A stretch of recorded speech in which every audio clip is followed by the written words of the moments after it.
Hello viewers, অচেতনতার free coaching চ্যানেলে তোমাদের সকলকে স্বাগত জানাই। আজকের এই ভিডিওতে তোমরা যারা নেতাজি সুভাষ ওপেন ইউনিভার্সিটিতে ইউজি বিডিপি কোর্সে হিস্ট্রিতে থার্ড ইয়ারে পড়ছো, তোমাদের এই ইয়ারে তোমাদের ইতিহাসে অনার্সের উপরে যে পেপারগুলো পড়তে হবে, সেই ডিএস এবং সিসি পেপার, সেগুলো নিয়ে বিস্তারিত আলোচনা করব। এদের সিলেবাস নিয়ে সংক্ষিপ্ত আলোচনা করব আজকের এই ভিডিওতে।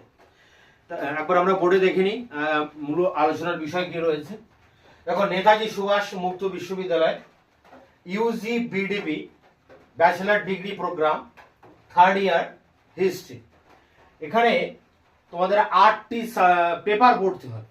ইতিহাস অনার্সের উপরে মোট 8টি পেপার পড়তে হবে। 4টি রয়েছে সিসি পেপার, মানে কোর কোর্স, সিসি অর্থাৎ কোর কোর্স 4টি পেপার, এবং ডিএস পেপার পড়তে হবে 4টি। ডিএস পেপারটি হচ্ছে actually DSE paper, discipline specific elective. এর উপরেও তোমাদেরকে 4টি পেপার পড়তে হবে। তো এই 8টি পেপার, এখন এই 8টি পেপারে কি রয়েছে আমরা একবার সংক্ষিপ্তভাবে দেখে নিই। দেখো, প্রথমে সিসি 1, মানে প্রথম যে পেপারটি রয়েছে সিসি 11, হিস্ট্রি অফ ইউরোপ 1, অর্থাৎ ইউরোপের ইতিহাস পড়তে হবে। এখানে প্রথম পর্ব, মানে ইউরোপের ইতিহাস দুটো পেপার রয়েছে তোমাদের। সিসি 11 এ রয়েছে ইউরোপের ইতিহাস, সময়টা দেওয়া 1780 থেকে 1939। 1780 মানে ফরাসি বিপ্লবের আগে থেকে দ্বিতীয় বিশ্বযুদ্ধ শুরু পর্যন্ত এই আধুনিক ইউরোপের ইতিহাস রাখা আছে সিসি 11। এই পেপারটির যে সিলেবাস ডিটেলসে আলোচনা করেছি আমি এর আগের একটি ভিডিওতে, তোমরা অনেকেই দেখেছো সেই ভিডিওটি, এবং এই পেপারের সাজেশনও আমি দিয়েছি। সেই সাজেশন অনুযায়ী বিভিন্ন প্রশ্নের উত্তরও কিন্তু আমি ইতিমধ্যে দিয়ে দিয়েছি। তাই সিসি 11 এর ব্যাপারে তোমরা আমার এর আগের পূর্বের ভিডিওগুলি দেখে নেবে, এই ভিডিওর ডেসক্রিপশন বক্সে লিংক দেওয়া থাকবে। এরপরে দেখো রয়েছে সিসি 12, হিস্ট্রি অফ ইন্ডিয়া, অর্থাৎ ভারতের ইতিহাস। ভারতের ইতিহাসের আগেও তোমরা পড়েছো অনেকগুলি পেপারে। এটি তোমাদের পার্ট 7, অর্থাৎ ভারতের ইতিহাসের সপ্তম অংশটা তোমাদেরকে পড়তে হচ্ছে 1750 থেকে 1857। 1750 পলাশির যুদ্ধের আগ থেকে 1857 সিপাহী বিদ্রোহ পর্যন্ত, অর্থাৎ 1757 থেকে 1857, এই 100 বছর ব্রিটিশরা ভারতে আসার পর কি কি ঘটনা এদেশে ঘটে সেগুলি কিন্তু পরপর এখানে আলোচনা করতে হবে। পলাশির যুদ্ধ 1757, তারপর বক্সারের যুদ্ধ, দেওয়ানি লাভ, চিরস্থায়ী বন্দোবস্ত, রায়তওয়ারি বন্দোবস্ত, রেগুলেটিং অ্যাক্ট, পিটস ইন্ডিয়া অ্যাক্ট। এরপরে 1800 সালের পরবর্তী সময়ে যে বিভিন্ন ধর্ম সংস্কার আন্দোলন রামমোহন বিদ্যাসাগর ডিরোজিওর হাত ধরে, সেগুলো এখানে আসবে। বিভিন্ন বিদ্রোহ আন্দোলন হয়েছিল, নীল বিদ্রোহ, মুন্ডা বিদ্রোহ, কোল বিদ্রোহ, সন্ন্যাসী ফকির বিদ্রোহ, পাবনা বিদ্রোহ এবং 1857 সিপাহী বিদ্রোহ। এসব কিছু নিয়ে রয়েছে এই সিসি 12 পেপারটি, ভারতের ইতিহাস। এরপরে দেখো রয়েছে সিসি 13। সিসি 13 এ রয়েছে হিস্ট্রি অফ ইন্ডিয়া, অর্থাৎ সিসি 12 পেপারটিতে যেখানে তোমাদের ইতিহাস শেষ করেছো 1857 সিপাহী বিদ্রোহ, তারপর থেকেই শুরু হয়েছে সিসি 13 পেপার। অর্থাৎ 1857 পরবর্তী সময়ে কি হচ্ছে, বিভিন্ন রাজনৈতিক সংগঠন গড়ে উঠছে। 1885 জাতীয় কংগ্রেস, 1905 বাংলা ভাগ হচ্ছে, বঙ্গভঙ্গ বিরোধী আন্দোলন, গান্ধীজি ভারতবর্ষে আসেন 1914, রাওলাট সত্যাগ্রহ, অসহযোগ আন্দোলন, আইন অমান্য আন্দোলন, ভারত ছাড়ো আন্দোলন, নৌ বিদ্রোহ, এবং এই সময়ে যে নেতাজি সুভাষচন্দ্রের নেতৃত্বে আজাদ হিন্দ ফৌজের কার্যকলাপ, তেভাগা তেলেঙ্গানা আন্দোলন, ভারতের স্বাধীনতা লাভ, দেশ বিভাগ, ভারত পাকিস্তান তৈরি, উদ্বাস্তু শরণার্থী সমস্যা, দেশীয় রাজ্যের ভারত ভুক্তি, জওহরলাল নেহরুর পঞ্চবার্ষিকী পরিকল্পনা, জোট নিরপেক্ষ আন্দোলনের সব কিছু ধরে রাখা রয়েছে এই পেপারটিতে। 1857 থেকে 1964 সিসি 13 পেপারে এই আধুনিক ভারতের ইতিহাসের উপরে এটি তোমাদের শেষ পেপার, মানে শেষ বিষয় এটা ভারতের ইতিহাসের উপরে। এটা ছিল সিসি 13। এরপরে দেখো CC14 আধুনিক ইউরোপের ইতিহাস, হিস্ট্রি অফ মডার্ন ইউরোপ। এর আগেও তোমরা পড়ছো হিস্ট্রি অফ ইউরোপে পড়ছো 1780 থেকে 39, আবারও পড়তে হচ্ছে হিস্ট্রি অফ মডার্ন ইউরোপে, সেটাও কিন্তু সেই 1789 থেকে 1939, একই টাইম পিরিয়ড। দেখো CC11 এ 1780 থেকে 1939 এবং CC14ও রয়েছে 1789 থেকে 1939, একই সময় পিরিয়ডের মধ্যে ইউরোপের ইতিহাস পড়তে হবে। একটা পড়তে হবে তার রাজনৈতিক ইতিহাস, আরেকটা পড়তে হবে অর্থনৈতিক ও সামাজিক ইতিহাস। এইগুলো নিয়ে রয়েছে তোমাদের এই 4টি সিসি পেপার। এরপরে আসবো ডিএস পেপার অর্থাৎ ডিএসসি, ডিসিপ্লিন স্পেসিফিক ইলেকটিভ। এখানে দেখো 4টি পেপার রয়েছে, 1 2 3 4। প্রথমে যেটা রয়েছে DS11, এখানে রয়েছে হিস্ট্রি অফ ইউএসএসআর। ইউএসএসআর এর full form union of Soviet socialist of Republic, অর্থাৎ যাকে আমরা বলি সোভিয়েত ইউনিয়ন বা সোভিয়েত রাশিয়া বা রাশিয়া।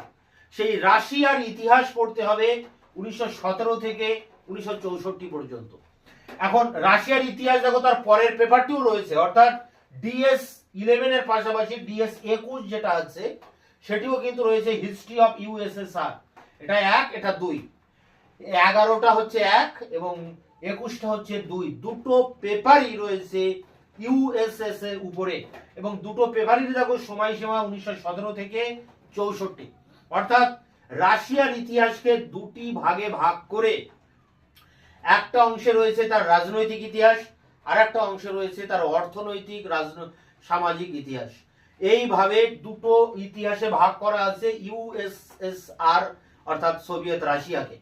তো এখানে কি রয়েছে, কোন টপিকগুলো এখানে পড়তে হবে দেখো। DS11 এ রয়েছে 1917 সালে যে বলশেভিক বিপ্লব হয় রাশিয়াতে লেনিনের নেতৃত্বে, সেই বলশেভিক বিপ্লবে উত্থান বা রুশ বিপ্লব, নভেম্বর বিপ্লবের কারণ, বলশেভিকদের সাফল্যের কারণ লেনিনের নেতৃত্ব। এরপরে লেনিন ক্ষমতায় আসার পরে তিনি অর্থনৈতিক পরিকল্পনা নেন, NEP নিউ ইকোনমিক পলিসি। 1920 থেকে 23 এই সময়টায় রাশিয়াতে আভ্যন্তরীণভাবে গৃহযুদ্ধ বাদে সেই গৃহযুদ্ধের বিষয়গুলো এখানে পড়তে হবে। এবার রাশিয়াতে যে বামপন্থা বা সমাজতান্ত্রিক সরকার প্রতিষ্ঠিত হলো, সেই সরকার তারা কিন্তু বিশ্বব্যাপী ছড়িয়ে দিতে চাইছিল, অর্থাৎ এখানে তারা কমিনটার্ন তৈরি করেছিল, ইন্টারন্যাশনাল কমিনটার্ন, এবং এই আন্তর্জাতিক সমাজতন্ত্রকে তারা বিশ্বব্যাপী ছড়িয়ে দেওয়ার জন্য যেসব পদক্ষেপগুলো নিয়েছিল সবই পড়তে হবে এই অংশে, অর্থাৎ DS11 এ। এছাড়া DS21 বা এই ইউএসএসআর এর যে সেকেন্ড পার্ট, এখানে কি কি পড়তে হবে, এখানে পড়তে হবে স্টালিন। লেনিনের পরে রাশিয়া ক্ষমতায় প্রতিষ্ঠিত হন স্টালিন। স্টালিন কিভাবে রাশিয়ার সম্প্রসারণ ঘটিয়েছিলেন, কিভাবে সোভিয়েত ইউনিয়ন তৈরি করেছিলেন, রাশিয়া ও তার পার্শ্ববর্তী বিভিন্ন ছোট ছোট দেশগুলোকে তিনি তার এই ইউনিয়নের মধ্যে ঢুকিয়ে সোভিয়েত ইউনিয়ন তৈরি করেন, অর্থাৎ পূর্ব ইউরোপ, কারণ রাশিয়া ছিল পূর্ব ইউরোপে, কিভাবে পূর্ব ইউরোপে রাশিয়ার স্টালিন তার রুশীকরণ নীতি প্রয়োগ করেছিলেন, সেই পদ্ধতিটা কি, একে বলা হয় স্টালিনবাদ। স্টালিনবাদটা কি? এরপরে ক্ষমতায় প্রতিষ্ঠিত হন নিকিতা ক্রুশ্চেভ। তিনি স্টালিনের নীতি থেকে সরে আসেন এবং তাকে বলা হয় অবস্টালিনবাদ বা নিস্তালিনীকরণ। সেটা কিভাবে হয়, নিকিতা ক্রুশ্চেভ কি কি কার্যকলাপ করেছিলেন। এরপরে আসছেন গর্বাচভ, তিনি গ্লাসনোস্ত্র পেরেস্ত্রোইকা নীতি নেন, যার ফলে এই সোভিয়েত ইউনিয়ন কিন্তু ভেঙে পড়ে। এবং এই কাল পর্বে রাশিয়া আমেরিকার সাথে দীর্ঘদিন ধরে ঠান্ডা লড়াই চালিয়েছিল, প্রায় 40 বছর।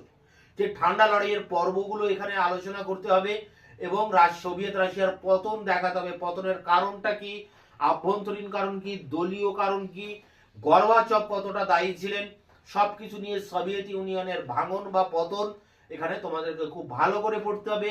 পাশাপাশি স্টালিনবাদ, অবস্টালিনবাদ, নিস্তালিনীকরণ, এই সব কিছু নিয়ে পড়তে হবে। সোভিয়েত ইউনিয়নের পতনের পর তৈরি হয় স্বাধীন কমনওয়েলথ রাষ্ট্রসমূহ, CIS, ইন্ডিপেন্ডেন্ট অফ স্টেট, অর্থাৎ স্বাধীন কমনওয়েলথ রাষ্ট্রসমূহ। সেটা কিভাবে তৈরি হয়, সোভিয়েত রাশিয়া তৈরি করেছিল কমিকন, কমিনফর্ম, ওয়ারাস চুক্তি।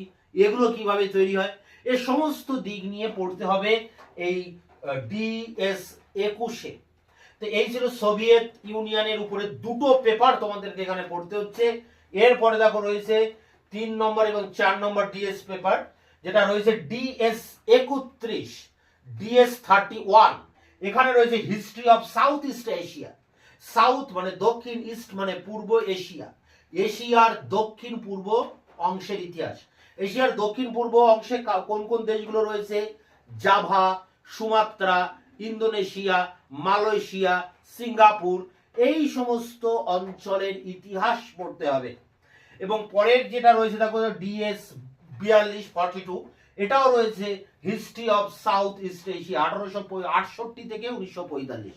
অর্থাৎ DS পেপারটিতে যেমন দুটি পেপার রয়েছে রাশিয়ার উপরে, তেমনি আরো দুটি পেপার অর্থাৎ DS 31 এবং DS 42, এই দুটি পেপারও রয়েছে দক্ষিণ পূর্ব এশিয়ার ইতিহাসের উপরে।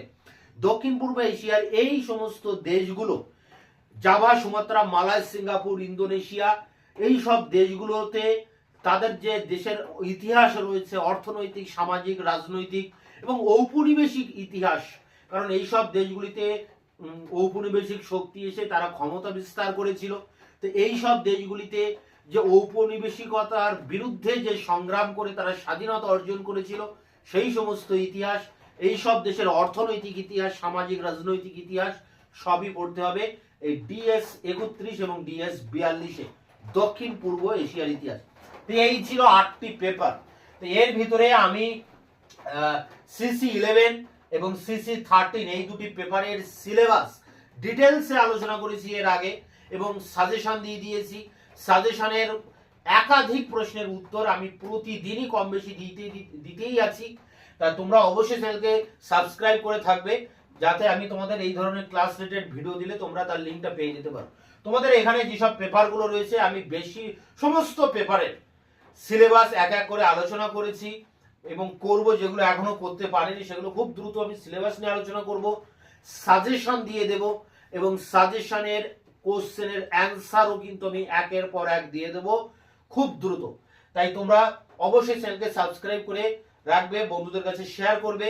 কারণ এখানে আলোচনা থেকে উঠে এলো যে তোমাদের 8টি পেপার রয়েছে, CC অর্থাৎ কোর কোর্স রয়েছে 4টি পেপার, যার মধ্যে দুটো রয়েছে ইউরোপের পেপার এবং দুটো রয়েছে ভারতের পেপার। আর DS পেপার রয়েছে 4টি, তার মধ্যে দুটো রয়েছে রাশিয়ার উপরে রয়েছে আর দুটো রয়েছে দক্ষিণ পূর্ব এশিয়ার ইতিহাসের উপরে। এই মানে দুটো করে পেপার রয়েছে এখানে। 8টি পেপার থাকলেও মূলত টপিক কিন্তু 4টি, ইউরোপের পরে দুটো, ভারতের পরে দুটো, রাশিয়ার উপরে দুটো আর দক্ষিণ পূর্ব এশিয়ার উপরে দুটো। অর্থাৎ এই 4টি মূল দেশের উপরে দুটি করে পেপার নিয়ে মোট 8টি পেপার, তার মধ্যে CC পেপার রয়েছে 4টি এবং DS পেপার রয়েছে 4টি। তা এই ছিল মূল বিষয়বস্তু। দেখা হচ্ছে নতুন কোনো ক্লাস রিলেটেড ভিডিওতে। ততক্ষণে তোমরা চ্যানেলকে সাবস্ক্রাইব করে রাখবে, বন্ধুদের কাছে শেয়ার করবে।